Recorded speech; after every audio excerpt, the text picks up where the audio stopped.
Você já teve a sensação de que a vida está tentando falar com você, mas muitas vezes você finge que não ouve? Tipo assim, você ignora um sinal, depois ignora outro sinal e mais outro sinal, até que de repente a vida te dá um sacolejo tão forte que você pensa, ok, isso aqui não foi algo normal. E agora eu quero abrir esse vídeo com uma pergunta que pode até incomodar, mas sempre honesta.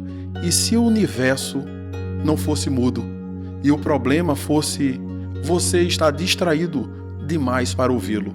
Porque existe uma dimensão da realidade que a maioria das pessoas atravessa como sonâmbulas, que é a dimensão dos símbolos. E antes que você pense, lá vem mais um chato com a viagem de simbolismo, muita calma nessa hora. Isso não é sobre superstição nem sobre religião. Isso tem nome, isso tem estudo e tem método, é ciência. E tem muita gente séria por trás disso. Carl Gustav Jung, um dos nomes mais gigantes da psicologia, chamou uma ponte disso de sincronicidade. Os acontecimentos que não são ligados por causa e efeito, mas que parecem estar ligados por grandes significados. Veja bem essa imagem. Imagina que alguém quer falar com você, quer bater um papo com você, só que você não presta atenção, você vira a cara para o lado, muda de assunto, pega o celular, foge e a vida tenta de novo. Sutilmente, um detalhe, um incômodo, uma repetição e você vai ignorando, vai ignorando. Aí uma hora a vida ela vai perder a paciência e faz o que qualquer professor faria com um aluno distraído. Ela segura você pelos ombros, te dá aquele sacode. E isso sim é sincronicidade. É como se a realidade dissesse: pois é, filho, pois é, filha, você não quis aprender pelo leve, no amor, na tranquilidade, vai ter que aprender pelo forte, na dor. E o ponto é, sincronicidade não é necessariamente o símbolo. Sincronicidade é quando o símbolo na vida, ele vira um megafone para você, porque a vida inteira ela é simbólica. Existe uma tradição oriental que diz assim: a vida é inteiramente pedagógica. Se existisse um momento da sua vida que não tivesse nada para te ensinar, esse momento já teria sido retirado de você. Agora pergunta, por quê? Porque a natureza ela não deixa vácuos, a vida ela não deixa vácuos. Então presta atenção nisso aqui. Todo dia, toda hora, toda cena está sempre tentando te dizer alguma coisa. Mas a maioria não ouve porque tenta viver sempre no modo automático da vida. Como? Correndo, reagindo a tudo, vivendo como se estivesse atrasado para chegar no lugar melhor do que o aqui e o agora, do que o presente. E aqui vem a primeira quebra de expectativa. E se procurar a felicidade do jeito que a maioria procura, for justamente o motivo da felicidade escapar? Agora trago isso para o concreto, porque imagina você olhando na janela e vem aquela tempestade, vento forte, trovão, chuva grossa, as árvores sacudindo violentamente. É intenso, às vezes até assustador, mas é lindo de se ver, é lindo de se ouvir. A tempestade passa e fica aquele tapete das folhas no chão. E você pensa, caramba, a natureza consegue ser bela até quando destrói. Aí você olha para um lado e vê um prédio recém-construído, feio, mal acabado, cheio de infiltração, rachadura, cheio de remendo. E você para e pensa, ué, o ser humano consegue ser feio até quando constrói. E aí nasce uma pergunta que parece simples, mas para mim é uma bomba filosófica. Qual é o princípio da ação do homem que é tão diferente do princípio da natureza? E aqui entra uma ponte com ciência e espiritualidade, sem virar fantasia. A natureza apenas segue leis. Você pode chamar isso leis da física, biologia, química, de ecologia, de ecossistemas, ou no Oriente se chama Dharma, a ordem da vida, o braço invisível que conduz tudo à grande harmonia do todo. A natureza, ela não desvia do Dharma, ela apenas se ajusta. O ser humano, por outro lado, tem o seu livre-arbítrio, então ele facilmente pode se desviar. E quando desvia do Dharma, em vez de segui-lo, ele segue a lei do karma. O movimento egoísta, curto, centrado no seu umbigo, no meu ganho agora. Ou seja, o prédio feio é o karma, é aquele mínimo custo, o máximo de lucro e zero alma. E a fortíssima tempestade é o Dharma. Mesmo destruindo, ela consegue estar alinhada ao ciclo da vida. E olha que loucura, você pode aprender Dharma, pode aprender karma, olhando uma chuva na janela. Isso sim é simbolismo. Isso é a pedagogia da vida. A vida fala o tempo todo, mas o nosso automático ele é surdo. Se a vida ela é altamente pedagógica, então o mundo ele não é o caos, o mundo é o cosmos. E se é cosmos, então o acaso talvez seja só um belo nome para a nossa distração no caminhar da vida. Mas aqui entra um ponto muitíssimo perigoso, e eu vou buscar falar isso com muita transparência e responsabilidade. Nem tudo é símbolo. Aí entra o grande risco a quem começa a ler sinais em tudo, que se chama fantasia. Tem gente que usa o símbolo como desculpa para fazer o que quer, sabia? Tem gente que usa nome de espiritualidade, de entidades para fazer o que quer. E isso é aquela armadilha clássica de quem? Do ego. Eu vou te dar um exemplo real, que pode ser engraçado, mas é um exemplo triste. Lembrando aqui Lúcia Helena Galvão, minha querida filósofa, sacerdotisa. Ela diz que um rapaz recebeu uma proposta de emprego e na mesma hora recusou. E aí perguntaram por quê. E ele disse, pois bem, eu fui para a janela de casa, pedi um sinal a Deus e passou um monte de borboletas amarelas. E a borboleta, ela é o símbolo da liberdade. Então eu entendi que eu não deveria aceitar. Eu deveria estar livre, não aprisionado. Irmão, chega aqui. Isso não é símbolo, é preguiça travestida de figurino místico. E aqui vai um princípio que salva sua vida, um símbolo verdadeiro. Ele aponta para o mais nobre do ser, o mais justo, o mais humano em você. Se o sinal está te levando para acomodação, fuga, covardia, vaidade ou desculpa, desconfia do sinal. Provavelmente é você mesmo querendo legitimar o que você já queria fazer há um tempo. Porque o símbolo ele não existe para justificar a tua zona de conforto. Símbolo ele existe para te puxar para cima, não importa a maneira. Se o símbolo ele te deixa menor, não é sinal, é desculpa do teu ego. Sabe aquela coisa que acontece com todo mundo? Um exemplo, a fila. Você entra numa fila, a fila trava. A do lado direito anda. Você olha e pensa, que azar.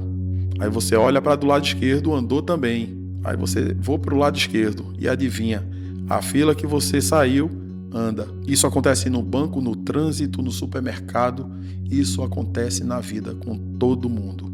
A leitura superficial é eu sou um azarado. A leitura simbólica é uma pergunta. O que a vida naquele momento está tentando me ensinar com isso? Será que está tentando me mostrar ansiedade? Será que é senso de importância inflado? Sou melhor do que os outros? Será que eu acho que todo mundo pode esperar, menos eu? E o grande segredo é, quando você acerta a lição, o padrão muda. É como uma escola. Se você aprendeu a lição na primeira série, você vai automaticamente passar para a segunda série. Se você insiste em repetir, a vida como um todo repete contigo. E aí surgem coisas e mais coisas. Você começa a sentir que realmente existe um interlocutor nos bastidores da vida que te acompanha, como se alguém estivesse conversando com você sem aparecer. E disso nasce uma curiosidade muito perigosa. Quem é esse alguém que está me educando por trás do cenário Terra? Me conectando novamente com Jung, com ciência e espiritualidade, do jeito certo. Jung, ele levou a sério o estudo da sincronicidade. Levou tão a sério que ele buscou apoio de gente na área científica, na área de estatística e método, ou seja, ciência. E a ideia central é, existem eventos que não têm relação causal direta, mas têm uma relação de conteúdo. Eles acabam por falar da mesma coisa. E quando esse tipo de coincidência improvável acontece em camadas, a probabilidade de seu acaso despenca. E aqui entra uma analogia da astronomia. Quando os astrônomos veem uma estrela, um cometa, dando sinais, 3 Atlas, coisas estranhas, eles não chutam qualquer coisa. Eles vão parar, observar o quê? Padrões. E eles comparam dados, eles veem a recorrência, porque o próprio padrão é a linguagem. E talvez o universo ele faça o mesmo com você. O universo, no primeiro momento, ele não grita. Ele vem ali te mostrando, sussurrando. Agora, se você não escuta, ele aumenta o volume. Seu cérebro é uma máquina de simbolismo e significado. Ele odeia aleatoriedade. Então você precisa de duas coisas ao mesmo tempo. A primeira coisa é humildade. Humildade para quê? Para reconhecer o símbolo real quando aparece na tua vida. A segunda coisa é o discernimento para não inventar símbolos onde não tem. E como que a gente pode fazer isso? Isso é o que eu faço. Aqui vai uma regra prática simples que funciona para mim como filtro. O símbolo verdadeiro, ele te chama para mais consciência, ele te chama para mais responsabilidade, para mais integridade e muito mais amor. Se a mensagem ela te puxa para cima, mesmo que a mensagem doa, provavelmente é uma mensagem real. E se ela te puxa para baixo, mesmo que você esteja confortável, provavelmente que seja o auto-engano. O símbolo ele não tem apenas um significado, ele vem em camadas. Helena Blavatsky, no estudo da teosofia, ela dizia que todo símbolo é como uma casa com 7 portas. Você abre uma porta hoje e compreende uma coisa dentro daquela porta. Daqui a 5 anos, você cresceu, teve experiências, você vai e abre outra porta com o mesmo símbolo. E você vê que existia algo que já estava lá que você não conseguia compreender. E isso acontece até com livros que nós já lemos. Você lê um livro hoje, acha o livro incrível. Daqui a uns anos dá vontade de reler e parece outro livro. Não é o livro que mudou, é a sua bagagem. Foi você que mudou, suas experiências. Então entende isso. A vida não fica mais mágica quando você vira místico. Ela fica muito mais inteligível quando você se torna um aprendiz. A vida ela não muda o símbolo, ela muda você, até você compreender o símbolo. E a grande pergunta que fica depois de tudo isso é a seguinte: existe a possibilidade de dialogar com a vida de verdade ou isso seria apenas uma projeção humana? E aqui entra um detalhe que Jung dizia que sincronicidade costuma acontecer com quem está predisposto a não acreditar. Como se a vida te dissesse: tá bom, você quer prova? Então toma. Eu vou ser aqui bem honesto. Quase todo mundo, quase todos que viveram uma sincronicidade absurda vai compreender. É muito difícil alguém convencer você de que foi apenas uma coincidência, porque a sincronicidade tem sabor de inteligência por trás, um encaixe, existe uma precisão. E quando você começa a dialogar com a vida, uma coisa muda, pode ter certeza. Você para de perguntar, por que isso aconteceu comigo? E começa a perguntar totalmente diferente, o que isso quer desenvolver no meu ser? E aí, o sofrimento começa a mudar de textura. Ele deixa de ser aquela eterna punição e vira uma grande ferramenta para a sua vida. E isso não é romantizar dor, é tirar o desperdício da dor, porque dor sem aprendizado ele vira um trauma. Dor com consciência vira evolução.